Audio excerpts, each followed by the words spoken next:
Hello दोस्तों, स्वागत है आपका माँ वीना क्लासेस के इस यूट्यूब चैनल पे।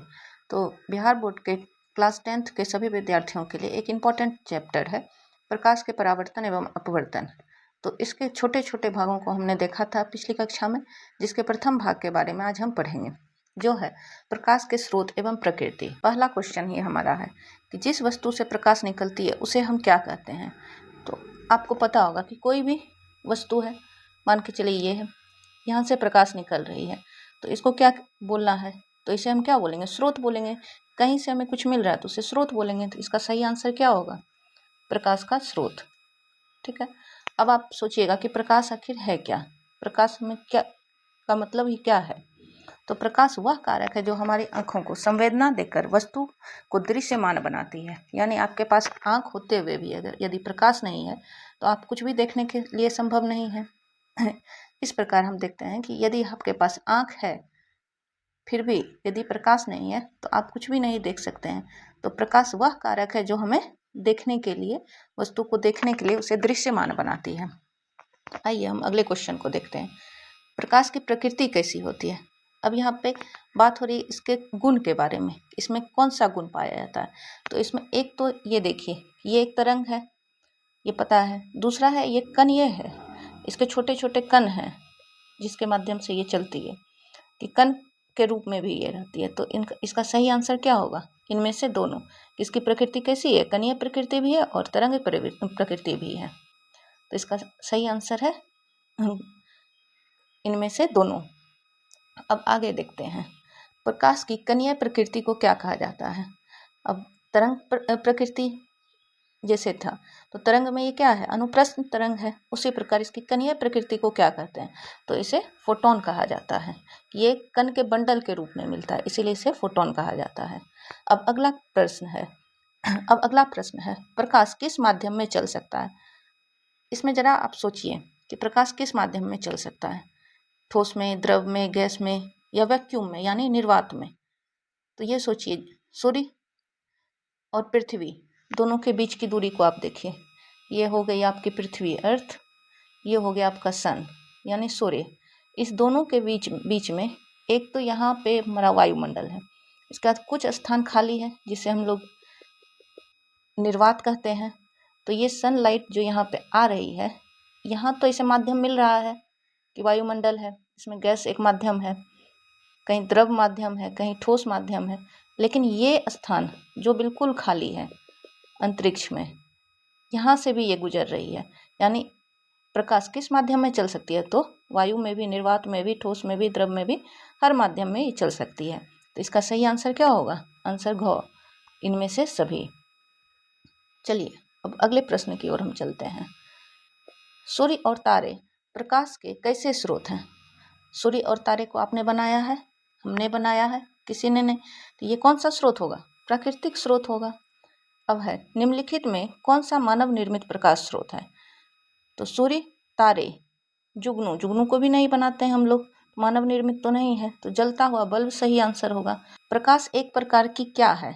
अब ये देखिए कि प्रकाश आखिर है क्या, शक्ति है, ऊर्जा है, माध्यम है या पदार्थ है। तो प्रकाश किसी भी माध्यम से अगर आ रही है तो एक ये नियम हम जानते हैं कि प्रकाश किसी भी माध्यम से आ रही है, उसमें एक गुण होता है कि वह किसी न किसी ऊर्जा के रूपांतरण के स्वरूप आया है। अब मान के चलिए ये बल्ब है, ठीक, बल्ब में एक तार लगा हुआ होता है जिसमें एक स्विच रहता है, आप स्विच देते हैं फिर बल्ब जलता है। यानी यहाँ से कोई ऊर्जा इसको मिला जिसके कारण बल्ब जला। इससे भी आसान भाषा है कि आपने देखा होगा लालटेन जलाने के लिए या दिया जलाने के लिए तेल की आवश्यकता होती है, और वही तेल उपयोग होते हुए धीरे धीरे खत्म होता है और जिससे हमें क्या मिलती है, प्रकाश मिलती है। तो प्रकाश एक प्रकार की क्या है, ऊर्जा है, कि किसी न किसी रूपांतरण के स्वरूप, ऊर्जा के रूपांतरण के स्वरूप ही हमें प्रकाश मिला है ना। तो ये क्या होगा, ऊर्जा होगा। अब है लालटेन में तेल की रासायनिक ऊर्जा किस ऊर्जा में बदल जाती है। अभी हमने देखा कि लालटेन में जब हम जलाते हैं तो उसका तेल धीरे धीरे आप देखते होंगे खत्म होते जाता है। वो क्यों खत्म हो रहा है, क्योंकि उससे हमें प्रकाश मिल रही है। तो रासायनिक ऊर्जा किस ऊर्जा में बदली, प्रकाश ऊर्जा में बदली। तो चलिए अब हम अगले क्वेश्चन को देखते हैं, जो है वे वस्तुएं जो स्वयं प्रकाश उत्सर्जित करती है कहलाती है, क्या कहलाएगी। अप्रदीप्त, प्रदीप्त, पारभासी, अपारदर्शी। ठीक है, तो अब हम इसमें देखते हैं जो स्वयं उत्सर्जित कर रही है प्रकाश, उन्हें हम क्या कहेंगे। तो जो स्वयं उत्सर्जित करती है उन्हें हम प्रदीप्त वस्तु कहते हैं। अब देख लीजिए, जैसे बल्ब, बल्ब क्या है, रासायनिक ऊर्जा को प्रकाश ऊर्जा में बदल रही है। ये परावर्तन नहीं कर रही है, खुद उत्सर्जित कर रही है। जब सूक्ष्म कणों पर पड़ने वाली प्रकाश की ऊर्जा अवशोषित कर चारों ओर विकिरित होती है तो इसे क्या कहते हैं। इसका सही आंसर बताइए, इसे क्या कहते हैं। इसे कहते हैं प्रकीर्णन। आपने देखा होगा धूलकण पर कभी कभी हमें धूलकण दिखाई देते हैं जो प्रकाश के प्रकीर्णन माध्यम के कारण दिखाई देता है। अब अगला प्रश्न है, वे पदार्थ जिनसे होकर प्रकाश आसानी से पार कर जाता है कहलाता है। आपने देखा होगा कुछ पदार्थ ऐसे होते हैं जिनसे होकर प्रकाश आसानी से पार कर जाता है, तो ऐसे पदार्थ को हम क्या कहते हैं। ऐसे पदार्थ को हम पारदर्शी पदार्थ कहते हैं। जैसे हवा, क्या हवा से होकर प्रकाश टकरा के एक और रह जाता है, नहीं। शीशा, बहुत सारा शीशा होता है जिससे आर पार हम देख पाते हैं, तो ये सारे पदार्थ पारदर्शी कहलाते हैं। वे पदार्थ जो प्रकाश को अपने से होकर नहीं जाने देते हैं कहलाते हैं। ऐसे पदार्थ जिनसे होकर प्रकाश आर पार नहीं हो पाता, जैसे आपने लकड़ी के बॉक्स के अंदर क्या रखा है ये देखने के लिए उसे खोलना होता है। वहीं अगर शीशे का बॉक्स है और अगर उसमें आर पार दिख रहा है तो आप आसानी से देख पाते हैं। तो लकड़ी के बॉक्स को जिसमें आप आर पार नहीं देख पाते हैं, ऐसे पदार्थ को कौन सा पदार्थ कहते हैं। तो ऐसे पदार्थ को अपारदर्शी पदार्थ कहते हैं। अब घिसा हुआ कांच किस प्रकार का पदार्थ है। अब आपने देखा होगा घिसे हुए कांच अब आपने देखा होगा कि घिसे हुए कांच से कुछ भाग प्रकाश का परावर्तित होता है लेकिन कुछ अपरावर्तित रह जाता है। तो ऐसे पदार्थ को पारभासी कहते हैं, जिनसे होकर पूर्ण रूप से प्रकाश का परावर्तन नहीं हो पाता है। उन्हें क्या कहेंगे, पारभासी कहेंगे। किसी किरण पुंज में प्रकाश की किरण एक वस्तु से निकलकर फैलती जाती है, उसे कहते हैं। अब आप देखिए, मान के चलिए कि ये मोमबत्ती है। जब हम इसे जलाते हैं तो यहाँ से प्रकाश निकल रही है और ये क्या हो रहा है, चारों ओर इससे प्रकाश फैल रहा है। तो जिस किरण पुंज से प्रकाश की किरणें एक बिंदु से निकलकर फैलती जाती है उसे क्या कहेंगे, तो उसे कहेंगे अपसारी किरण पुंज। तो ऐसे किरण पुंज को हम अपसारी किरण पुंज कहते हैं, जिनसे होकर एक बिंदु से प्रकाश निकल के बाकी फैल रहा है। अब अगला क्वेश्चन है कि किरणों के बीच दूरी किस किरण पुंज में घटती जाती है। अब आपने एक देखा, ये कैंडल, जिसमें कैंडल अगर जल रहा है तो प्रकाश क्या हो रहा है, चारों ओर फैल रहा है। अब कुछ वस्तु होगा जो प्रकाश को क्या कर रहा है, केंद्रित करेगा, एक छोटे से स्थान पे केंद्रित कर रहा है। तो ऐसे पदार्थ को क्या कहेंगे, तो ऐसे पदार्थ को अभिसारी कहते हैं। जैसे हमारी आँखें, क्योंकि रेटिना पर एक छोटे से बिंदु पर हर जगह से प्रकाश आके मिल रहा है, जबकि रेटिना एक छोटा सा भाग है।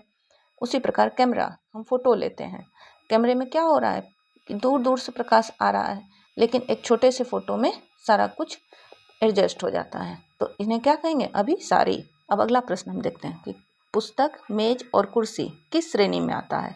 क्या यह प्रदीप्त है, अप्रदीप्त है, पारभासी है और प्रकाश स्रोत है। तो क्या इससे हमें प्रकाश मिलती है, नहीं मिलती है, तो इन्हें अप्रदीप्त कहेंगे। अब अगला प्रश्न है कि सूर्य से आने वाली किरण पुंज कैसा माना जाता है। कि सूर्य से जो किरण पुंज आ रहा है उसे हम क्या मानेंगे, अभिसारी, अपसारी, समांतर, वक्र, क्या मानेंगे। तो ये आपको याद रखना है कि जब भी दूरी अधिक है, ठीक, तो वो जब भी यहाँ से प्रकाश आएगा तो वो समानांतर ही कहलाएगा। दूरी कम होने पर ही अपसारी या अभिसारी घटना हो सकती है, बाकी अगर दूरी अधिक है तो वो हर हमेशा समानांतर ही होगा आंसर। सूर्य, तारों, इन सब से आने वाले किरण पुंज हमेशा समानांतर ही होते हैं। अब अगला प्रश्न है कि तेल लगा कागज कैसा होता है। अभी हमने आपको बताया था, इसका सही आंसर आप दीजिए, पारभासी, क्योंकि इससे होकर प्रकाश न पूरी तरह से आर पार हो रहा है, ना ऐसा है कि पूरी तरह से आर पार नहीं हो रहा है। तो जब ना पूरी तरह से आर पार हो रहा हो और ना ही पूरी तरह से अपारदर्शी हो तो उन्हें पारभासी कहते हैं। अब अगला प्रश्न, इनमें से कौन सा पारदर्शी पदार्थ का उदाहरण है।